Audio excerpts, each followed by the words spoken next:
Nicolas Maduro assumed the role of acting Venezuelan president in 2013, immediately after the death of socialist leader Hugo Chavez.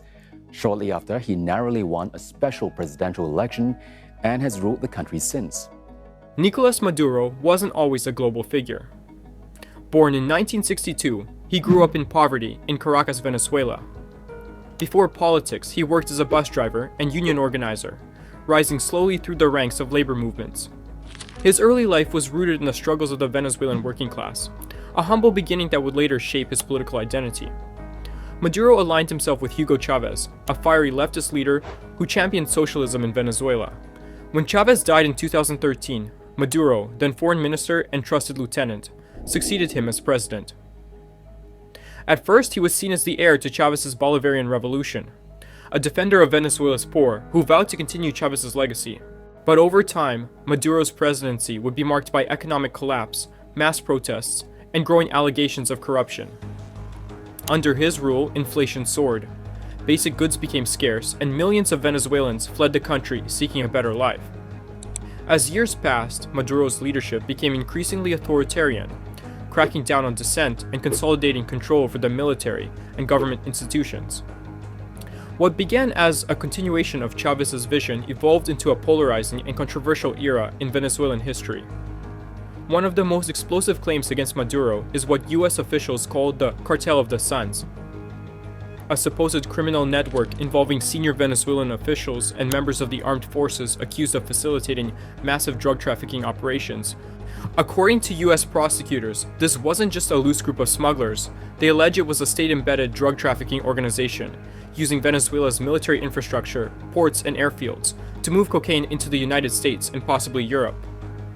The cartel's name comes from the sun insignia, worn on Venezuelan military uniforms, but critics argue the term has been exaggerated into something larger than reality. In 2020, the US Department of Justice charged Maduro and several close associates with narcoterrorism, cocaine trafficking, and conspiracy to use weapons against the United States, charges that before 2026 had been mostly symbolic because Maduro remained firmly in power. These accusations follow decades of tension between the US and Venezuela, disagreements over ideology, oil politics, and human rights. But the cartel allegations framed Maduro not just as a politician, but as a global criminal figure in the eyes of US prosecutors. Whether these claims are fully accurate or partly political, they set the stage for the most dramatic turn in Maduro's story. Then, in early January 2026, reports broke that US forces launched a surprise military operation in Caracas, striking key locations and capturing Maduro and his wife, Celia Flores. President Donald Trump confirmed the operation, stating that US Special Forces executed the mission and that Maduro would be brought to the United States to stand trial. Trump even suggested the US might run Venezuela temporarily as part of a transition.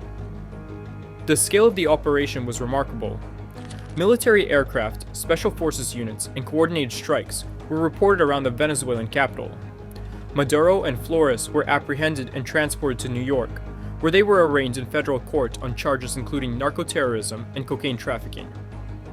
International reactions were explosive. Russia, China, and other countries condemned the mission as a breach of international law.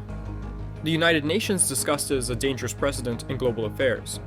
Inside Venezuela, armed militias mobilized, and Vice President Delcy Rodriguez declared herself interim president, rejecting any suggestion that the US had legitimate authority. While details remain partially classified, available reports suggest the operation involved US Special Forces with military support, likely including air and ground units, at least hundreds of troops, and coordinated strikes on strategic locations. It was not a simple arrest warrant served at an embassy.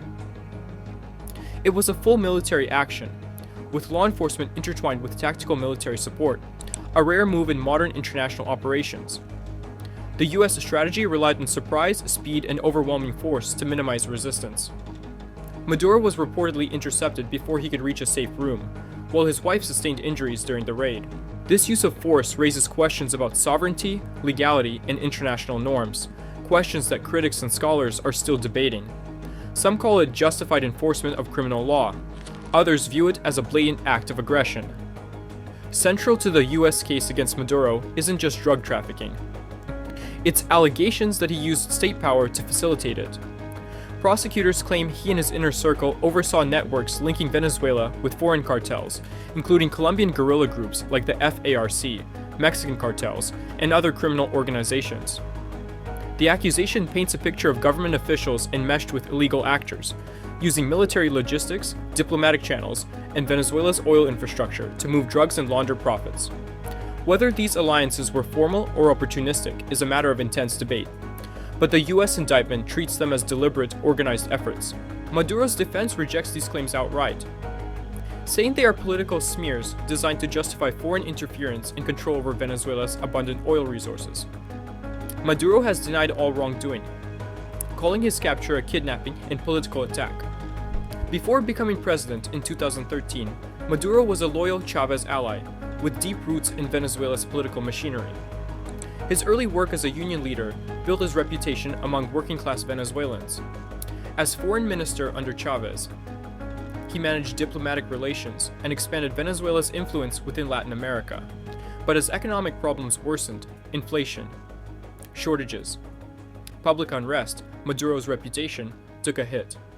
By the time he assumed the presidency, Venezuela was already struggling, and under his leadership, those problems deepened.